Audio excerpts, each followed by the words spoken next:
President Donald Trump stands in the Rose Garden of the White House on Monday.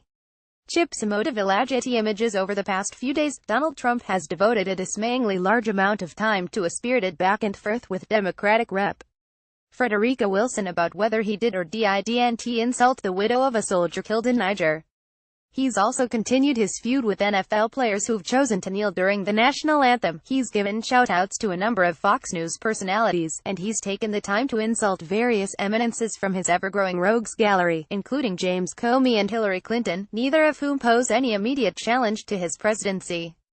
And in whatever time he has left over after dealing with these feuds, resentments, and fixations, he's spoken about the need for a major tax overhaul, which is by all accounts his chief legislative priority. While the president may think he's got this governing thing under control, I'd still like to make a humble suggestion. Until Republicans in Congress pass a tax bill, Trump needs to relate every single one of his public utterances to advancing one of two causes: make American business great again and tax relief for working families. Given that this is a good idea, Trump will almost certainly not pursue it. But he should. Repeating these mantras ad infinitum, making American business great again and tax relief for working families, making American business great again and tax relief for working families, until they become an object of ridicule on the late-night talk shows, and until politicians of every stripe start offering their own clever variations on the same themes, would change how he is perceived and lend greater clarity to the work being done by his entire administration. With time, when we think of Trump, what think of MABGA and TRWF? Before we turn to why Trump ought to focus on these causes in particular, consider all the good that zeroing in on two causes would do for him. Throughout his presidential campaign, Trump did an able job of branding his opponents Little Marco, Crooked Hillary, etc., and of associating himself with large, nebulous themes, such as draining the swamp. As president, he's had far less luck conjuring up this meme magic, in part, one suspects, because of the sheer volume of inputs he's receiving. I dare say Trump seems overwhelmed. Given that he's spent decades running what is essentially a family business, this makes perfect sense. The executive branch is far more complex than the Trump Organization, and serving at the head of it is a lot less fun. Focusing on two causes won't change that in any fundamental way, but it could give him a greater sense of control. As long as he's talking about causes he's hand-selected, he can feel like he's on a fence.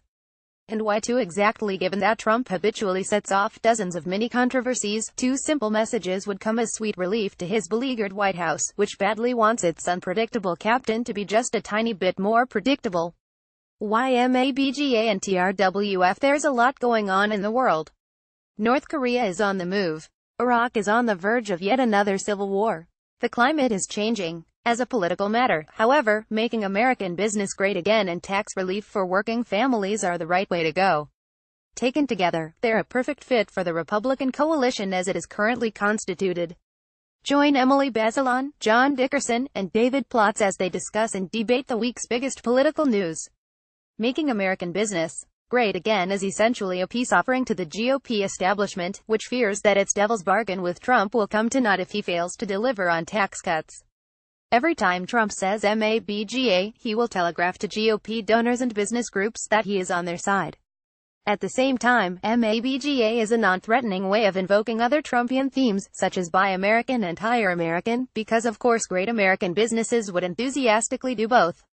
Tax relief for working families, meanwhile, is a message designed to appeal to working and middle-class voters around the country, especially in the all-important Rust Belt. Ivanka Trump has been trying to win over these voters by pushing for an expanded child tax credit, and there is some reason to believe GOP lawmakers are getting on board with the idea, if only to ensure that their tax bill doesn't wind up hiking taxes on large numbers of middle-income households.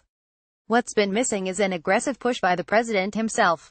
Constant invocations of the need for TRWF would help solve that problem. Granted, the ritualistic invocation of MABGA and TRWF is no guarantee that there'd be substance behind the mantras. MABGA could, as a policy matter, mean deep budget-busting cuts in corporate taxes that mostly benefit the already rich, or it could mean a more narrowly tailored approach focused on boosting businesses that create large numbers of high-wage, high-productivity jobs. Similarly, TRWF could mean tax cuts that don't actually benefit working families all that much, or it could mean a greatly expanded child tax credit that helps millions of American families climb into middle-class stability.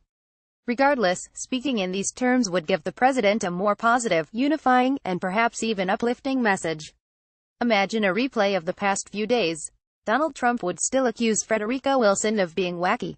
This time, however, he'd say something to the effect of, "Wacky Democratic Congressman Frederica Wilson should work with me to deliver tax relief for working families in Florida." His 24th CD. That's not exactly Churchillian, but it might be the best version of Donald Trump that we're ever going to get.